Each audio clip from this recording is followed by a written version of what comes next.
Doctor, we've talked about inflammation being a root cause of actually many different things. Where does that start from? What causes inflammation that in turn leads to many other conditions? Life causes inflammation. I mean, it does, right? The second law of thermodynamics is everything dissolves and decays. And that's a law of physics. It's the second law of thermodynamics. Mountains turn to dust, iron turns to rust. Everything decays all of the time. The same thing is happening in the human body. Interestingly enough, the human body has a police department, which is the immune system.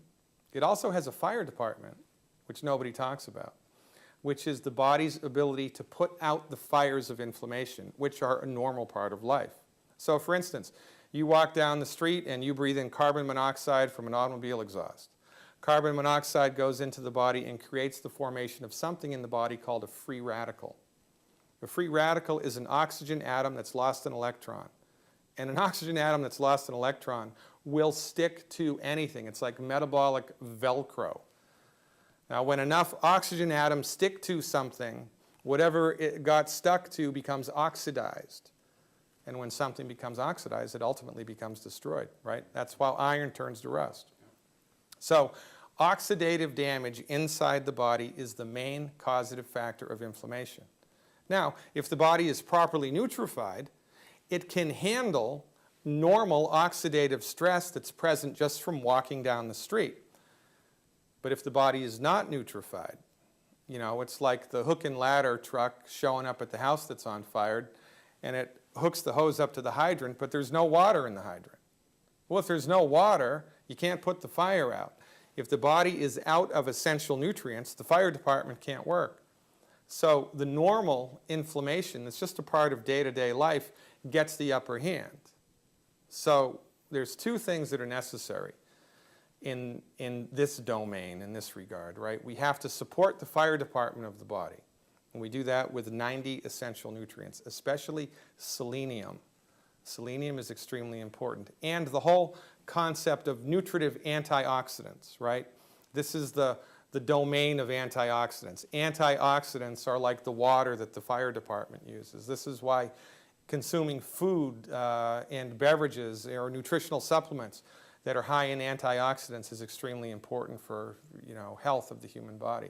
But in addition to giving the fire department of the body the raw materials that it needs to work, we also it would be prudent for us to take steps to avoid being exposed to things in the environment that cause inflammation and create free radicals.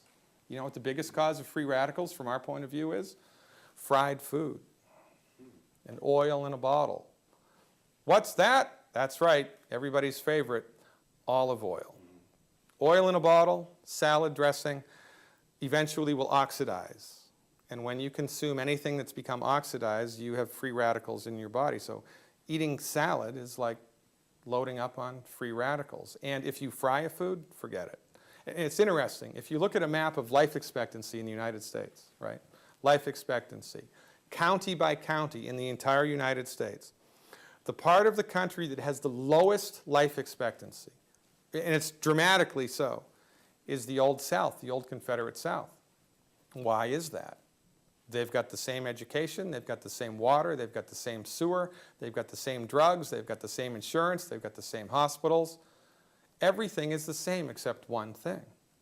In the South, fried food is a religion. They eat more fried food in the South than anywhere else in the United States, with the possible exception of Native American reservations around the country, which are also extremely high in fried food. When you go overboard with fried food, you load your body up on free radicals. Your body does not have the raw materials to put those fires out, and so your body decays faster. This is why people that live in the Confederate South have the lowest life expectancies of anybody in the U.S., and nobody is talking about it except us.